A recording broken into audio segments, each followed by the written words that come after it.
Hello, everybody, and welcome back to Citizen Bear. This is a podcast talking about many of the topics in my book, The Demonstrative Citizen, The Revelation of Two Dragons, and the forthcoming second volume on this series. There are other books I'd like to write, but right now I think this book is incredibly important, and it's become incredibly relevant. It's a good yarn if you want to read it, but it's also a bit of a sermon to society on what can happen, a warning and thought process on who we are and what we're about, the American people and our choices. In this episode, and I want to say that, sometimes we talk about Citizen Bear. Bear is the main character of the book. I often refer to him as my friend Bear. I have a great attachment to the characters in this book. I think they're wonderful, and I hope a lot of people will too. But the point of this podcast is not to have you necessarily buy the book. You're certainly that's a good thing for me and good thing, period, I think, to buy the book. But I think the podcast goes a little further than the book and takes the subject matter and looks at a lot of the things that are happening in our society today at a very, very rapid pace. And I think we want to take a look at some of that and, take a conversation or have a dynamic on it and some of my thoughts towards that. And you can take what you want from it.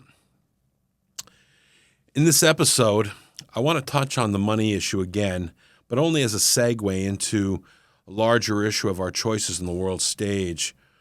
And, I want to compass stuff that we've discussed and some so-called New World Order and many other political choices that have arisen in the evolution of our economics. In short, let's talk about where we are going, because none of this has to be inevitable. And we have the choice, and we are in charge of a lot of our destiny here. So let's give some thought to this. And after having a couple of segments on some of the economics, like I said, let's just start off on a couple of, very down-to-earth, common points, easy-to-do questions. Can we get ahead? All the things we talked about in this kind of crazy economic environment that has started to become a runaway train, can we get ahead from the consequences of that? As people in a free society and in a free market that has always been about reaching new goals and growing and achieving things?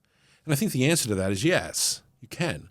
But there are a great many headwinds to be watched out for, and building your own business and doing things or having a hack when you start out, it's very important.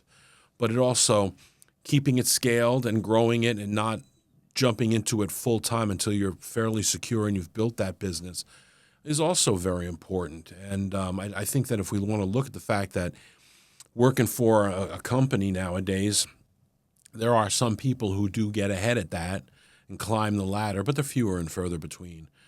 We get layoffs, we get changes, we get demographics, all kinds of stuff happens, changes in the political structure, the economic structure, and the sands shift under people's feet, and we end up moving jobs and other things. Stuff can happen. It's hard to get promoted. Often we have to move to another company to find a better job, and things like that. So all of these can cause shifting sands under our feet as we're trying to get ahead.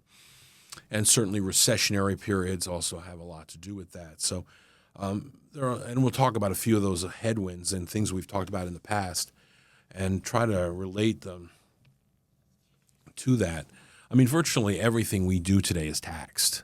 And we have to look at that lens of taxes and how we are really, really being taxed by government to draw money out of our society to pay for much of the massive spending and also our trade deficit as well. I mean, they kind of go hand in hand, as we've talked about in the past. But, a lot of the things going on, the bloated bureaucracy and the management of all these programs and the printing of money and all of these things are all creating a need to draw money out. Our huge debt forces us to pay that interest on that debt, and we have to finance that, and we pull that money out. And some of our debt, by the way, is owed to ourselves, but that's kind of like, when people talk about it, say, oh, well, we owe that to ourselves. Well, we still owe the debt. I mean, it's not like we don't owe it. I mean, that's things like Social Security. I mean, they raided the Social Security Trust Fund. So now what's paying Social Security is the good faith and credit of the United States government, right? Right. Well, the good faith and credit of the United States government is you. So like we talked about. So, don't forget the fact that those taxes are funding what you've already been taxed on. It's kind of something to think about. So when they tell you that we owe that money to ourselves for things like Social Security, that's great. It's true, but people are expecting that money. If we just cut that off and say, well, we don't owe that anymore, there are people going to wither on the vine. It's going to cause a depression in this country. So it's not like we don't owe that money. And it shouldn't have to be that way. But anyway, we have this huge tax burden in this country, and just about everything is taxed at this point, which just draws money out of the economy, into the government, into the bureaucracy. Some of that also, we have to look at inflation. Inflation really acts as something of a de facto tax on our society, and as we talked about before, and it pulls that money out of our society in different ways.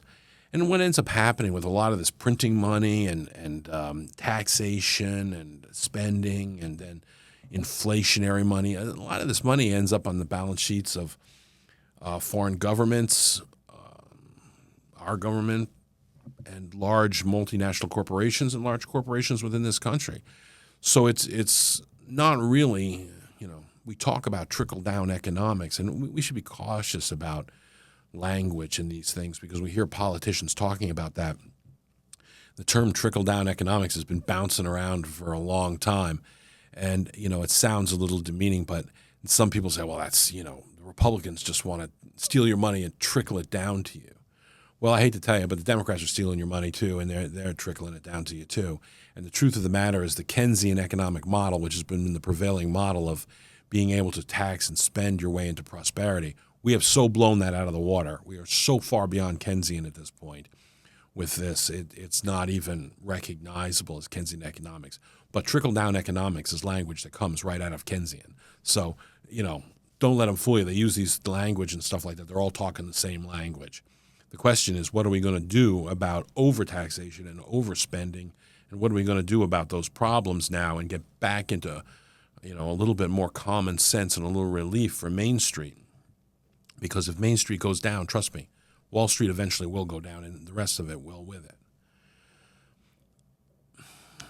All of these things are really pulling money out of our society. And one of the things that they do to us that makes it worse in the long run, but is a short-term solution, is to help the cash flow problem for a lot of Main Street people, is they finance things. They give you credit. You can finance this, you can finance that. Don't forget revolving credit on your credit card. You can buy it now and pay for it later.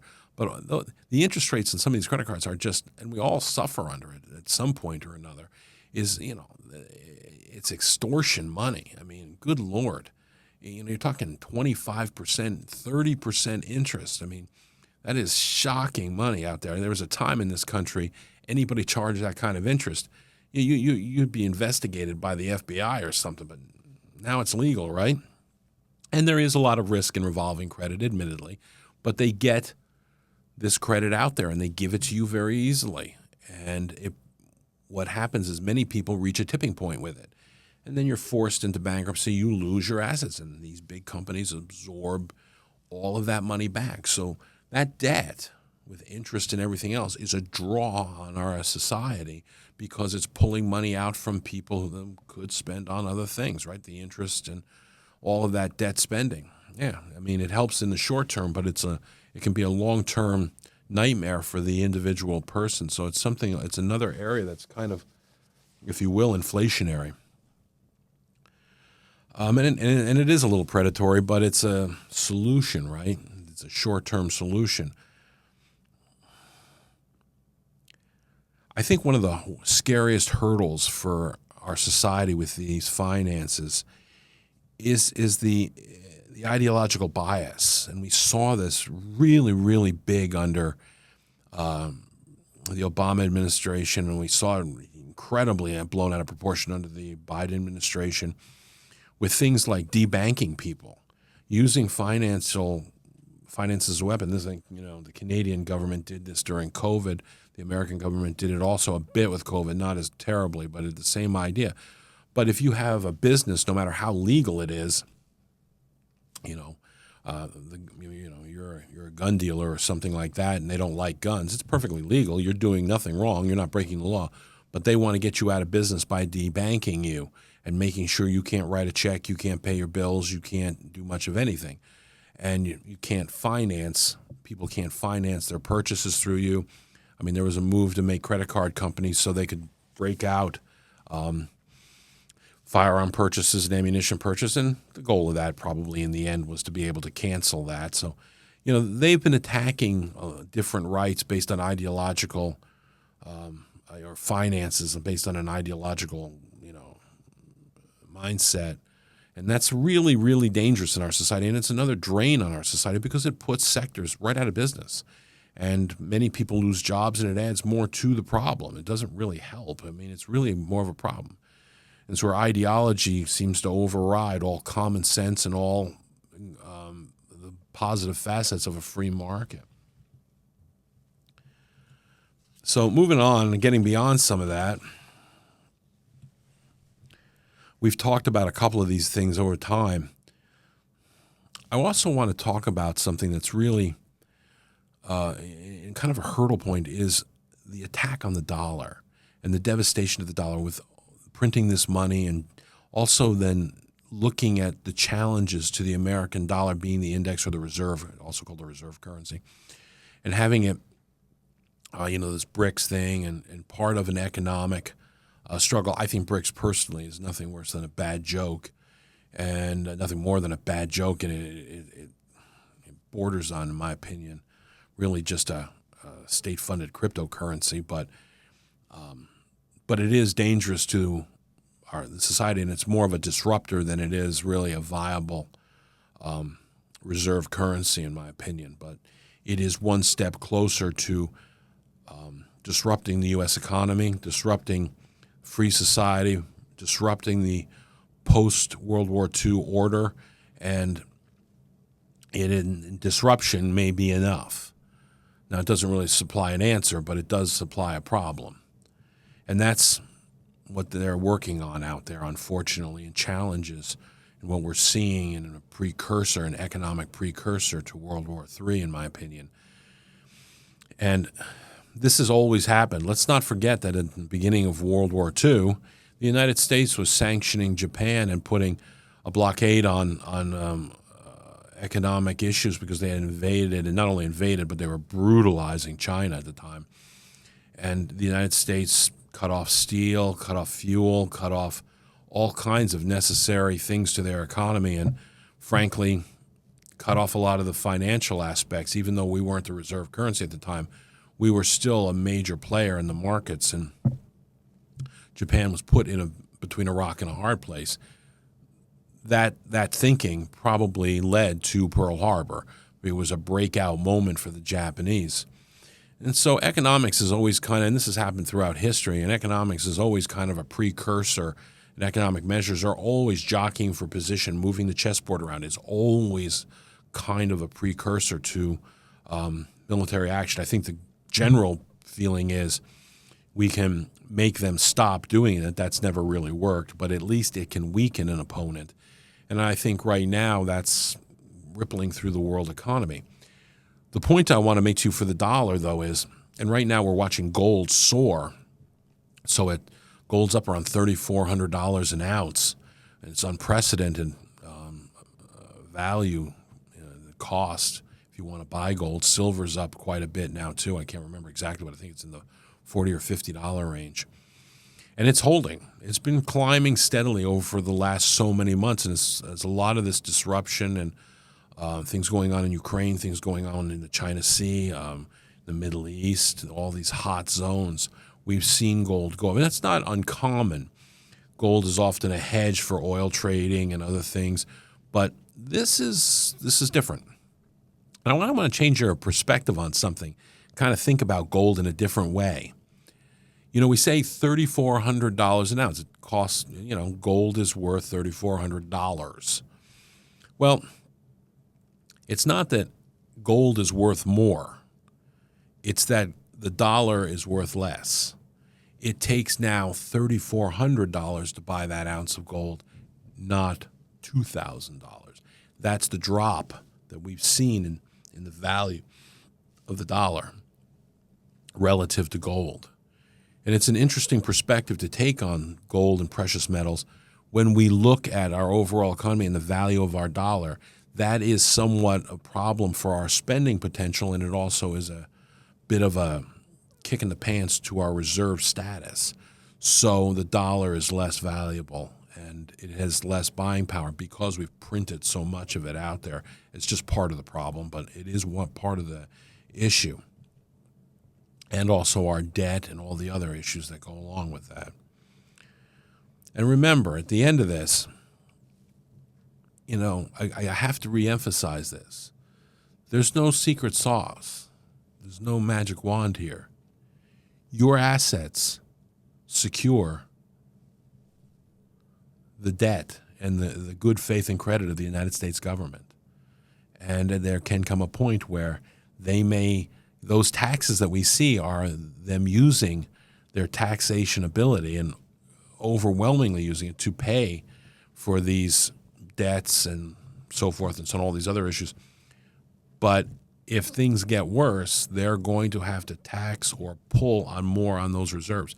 They don't the only thing that the United States government has beyond its taxation ability or to pull on your assets is to print more money. It has that ability, which does help us a lot, but it has consequences in inflation and other things. So just something to keep in mind as we always go through this process and we're watching what's going on in our country and in the world stage. All of this requires a savvy to building wealth that usually includes a side hack or breaking into the money train. Somehow you have to get into government giving or loaning and other programs or maybe a second or third. And there can be good things in that. Look, the government can give loans and stuff and incentives to business, and that's a good thing. That's not necessarily a bad thing, but it's gotten so far out of hand at this point that, I don't even know what we're doing. And we've had a little bit of that under the current administration kind of revealed. I'm sorry. From what I've understood, Chelsea Clinton got almost $70 million and ended up shortly thereafter buying herself like a $14 million mansion somewhere. Something. I don't know. If that's true, that's like unconscionable. That's breathtaking. So, and that's just one example. You're an insider. You get taken care of, right?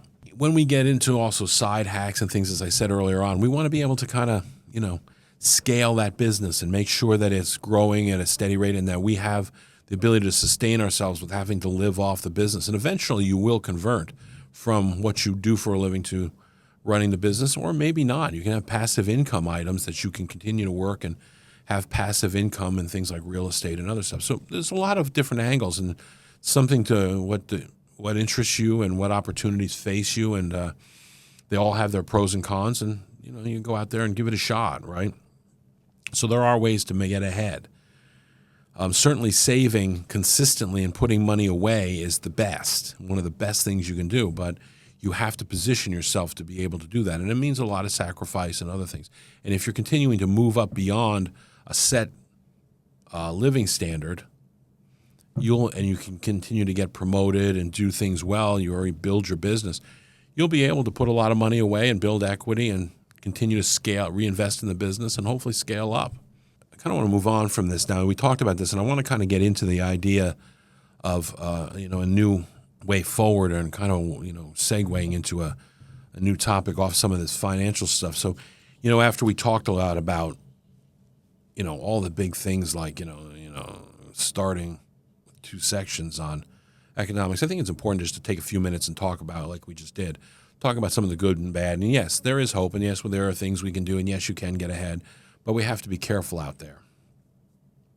Certainly things like oil also are a big issue. We talked about that at one point, I believe. So, there are lots of factors, but you have to watch your business and grow it and do things like that and learn to save and scale yourself as well as scaling a business as you get out there. By the way, we're doing 3 shoots today in a row, so I'm going to try to do a little change, but if things look very much the same, all right, I had to do 3 shoots in a row, so it's a busy day. So, yes, you're right. I'm wearing some of the same clothes. I think there can be very little doubt as to the decline of social order, society, particularly in the Western civilization, what we often call the free world. Dictatorships have this ability to use harsh tactics to mask the symptoms of economic hardship or conceal their roots in economic difficulties. But that doesn't mean they don't exist, and that doesn't mean they're not kind of building in the background. And eventually, those things are like time bombs. They will go off in an economy. Suddenly, you'll have bread lines. Suddenly, you won't have any place to live or whatever it is. You know what I mean? Suddenly, you'll see whole villages they've been building, like in China, where they have whole cities where nobody lives there. They just kept building, right? That comes home to roost after a while, right? Somebody had to pay for that. We don't, and I think this is an important point to take a segue, not just with economics, but with a lot of issues that are out there. I know a lot of people are talking about segueing into some of our society from the economics. A lot of people talk about free society, and they want to say that free society isn't a good thing, and that all the evils that free society has. Let me tell you something. There are evils all over the world, and free society really doesn't have a lot of evils. But what we do, unlike much of the world, is we lay those things open to bear. We don't hide our problems. We show them, and we struggle through them. We've even fought a civil war over them. But in the end, we always work through our problems, and we try to be better. And there's a lot of push and pull and sometimes frustration and even hardships.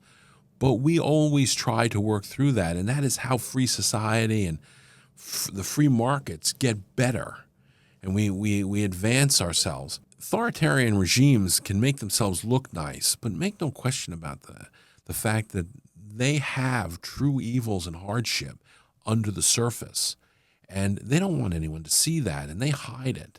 But again, just like with economics, eventually it has to come out. Eventually you can't hide it. And that's a really difficult thing for people, especially in this country, to get their head around. It's really not a good thing, and that's something that we all have to kind of keep in mind.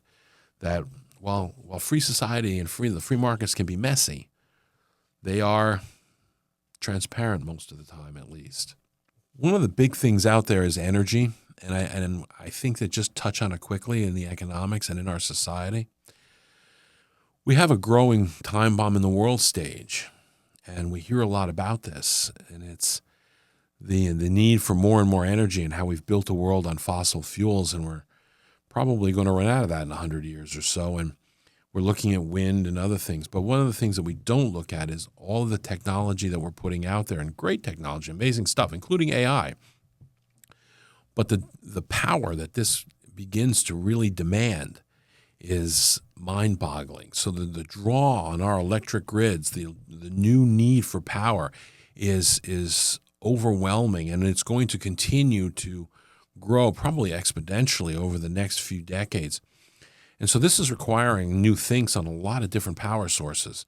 And companies are talking about mini reactors for nuclear and all kinds of stuff. And it's great, but we got to get our head around this. But it also creates a kind of an economic problem and a demand that if we don't get this right, we could pull on our fossil fuels to the point that we no longer really can afford it in driving and doing other things, so heating our houses.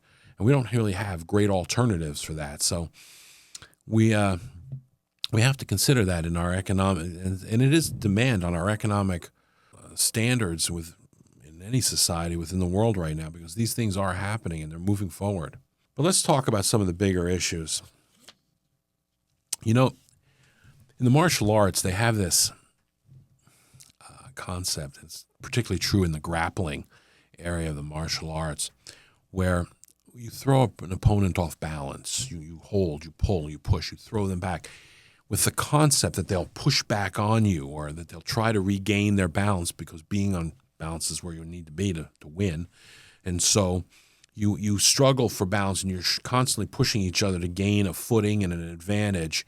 And when someone overcompensates or makes a mistake or changes footing, you compensate on their energy, their weight coming at you, and that's how you can often force a throw one way or the other, or a knockdown, or whatever you want to do, a takedown. Some of this is exactly the point with both economics and some of the things we're seeing in our economy that aren't economic. But the use of economics is, without a doubt, out there as we're constantly being rocked back and forth, constantly being thrown off balance. And the concept, I believe, is, while some of it is creeped up on us, I think some of it is very, very intentional to keep the American people and to keep the people of the world off balance, never really able to gain a footing, never really able. They're so focused on surviving in their day-to-day that they're so busy moving their feet and trying to stay on their feet that they never really get the ability to deal with the overall assault on them. They're just looking for an easy solution at the moment.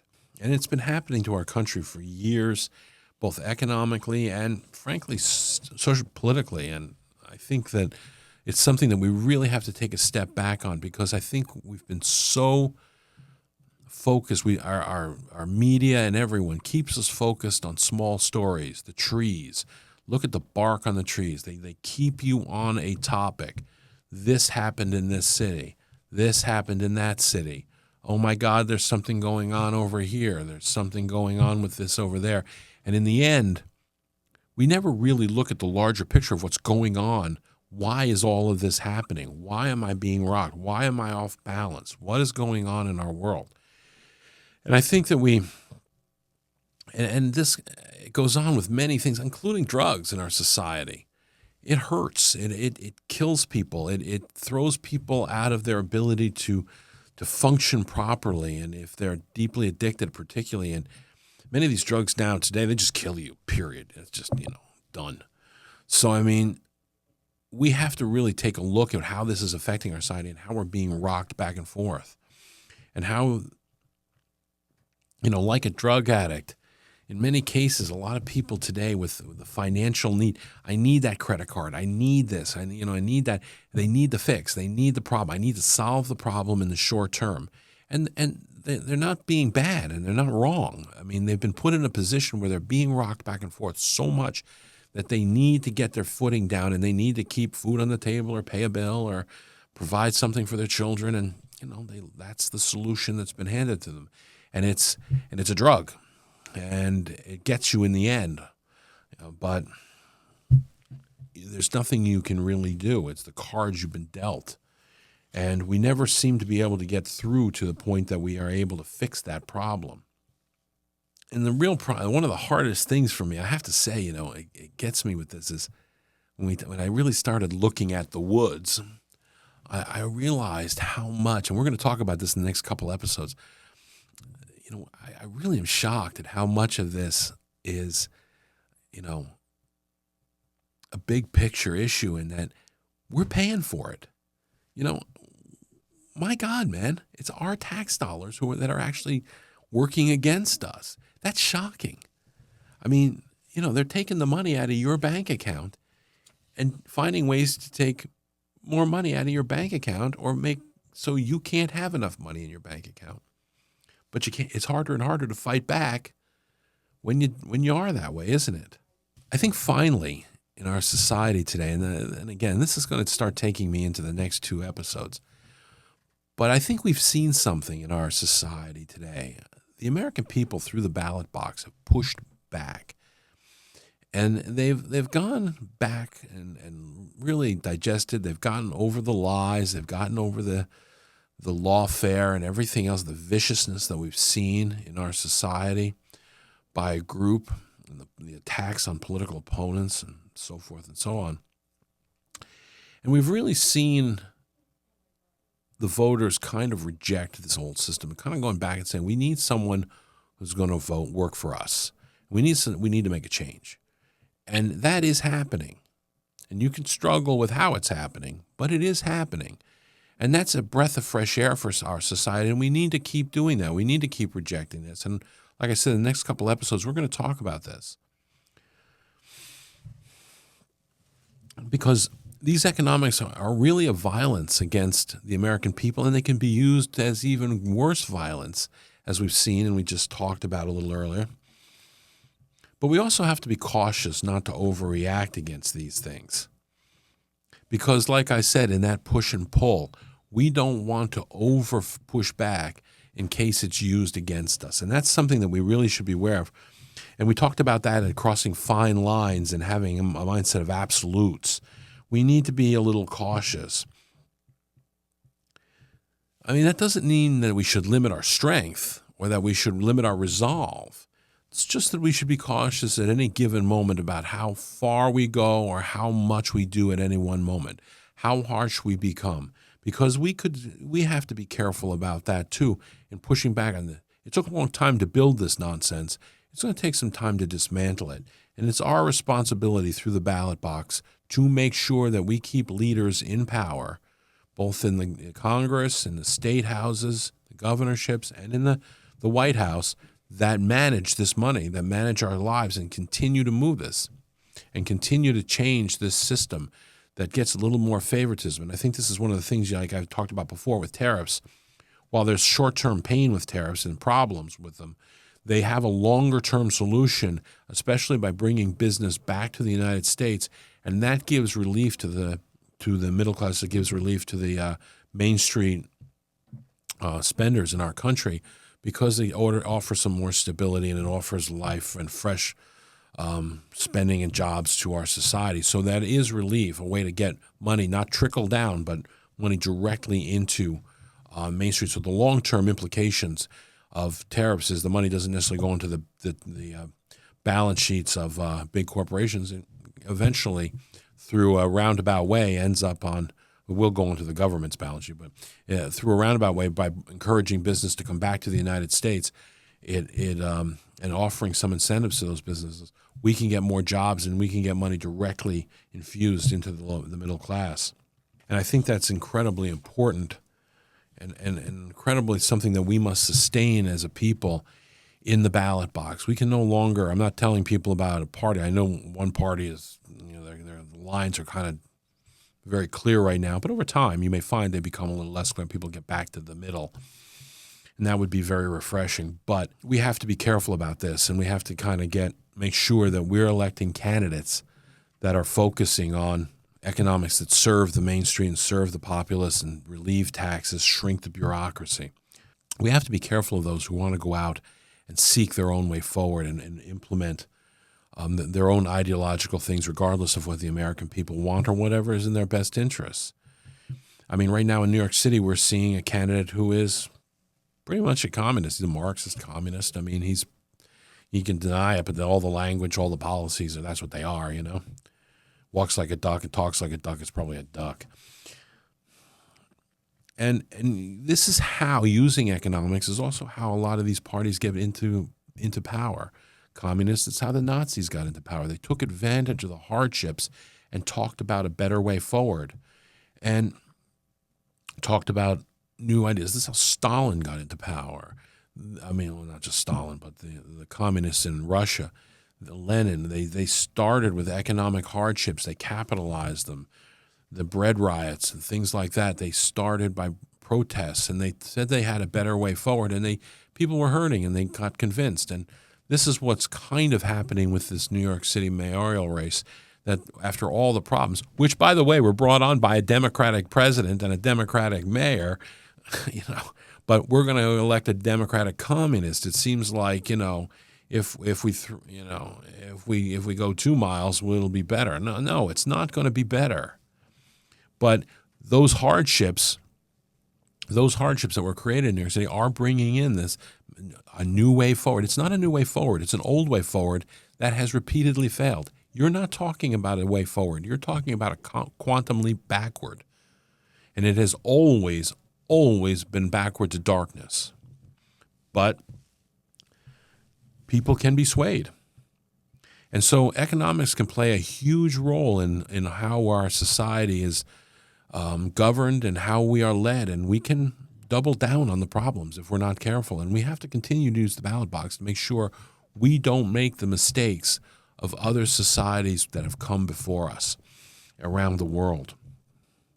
We have to be careful about these divisions, and we have to watch out about this, because one of the things also when we press too hard is that we don't want a war. And this is not just a kind of civil war in your country where We have that, and I do believe we have a Marxist revolution going on in our country, and there are leaders in the Democratic Party who are fostering it, not the whole Democratic Party, but leaders in the Democratic Party that are fostering it, absolutely.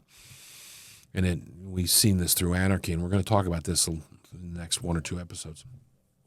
But I think we have to be careful with this, with that, this is a kind of civil war in our country where it's not just, much like Germany, it's not north and south, it's not left and right, it's neighbor against neighbor. It's really people against people, brothers and sisters. It really is everyone fighting everyone.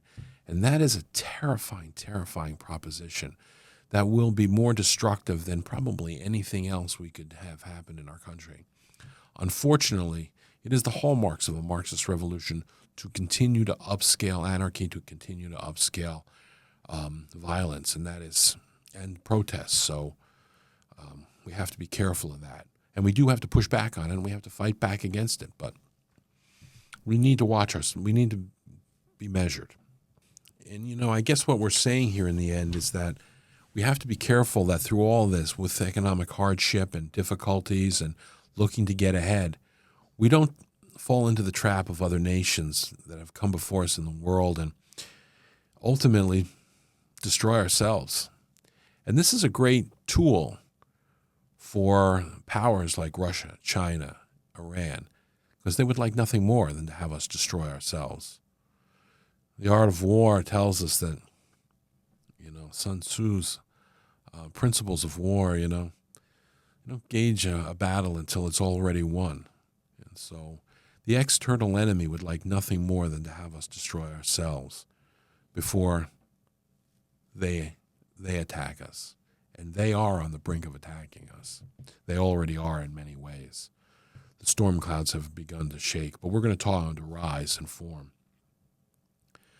But we have to be careful against the globalist movement, and we have to be careful against all of this.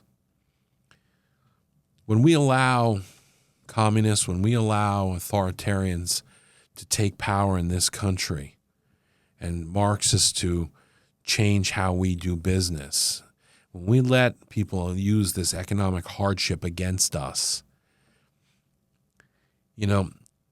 evil and its minion, the authoritarian, laughs and seizes power, and has been proven time and time again to the detriment of all mankind. So let us beware and let us be cautious. More to follow.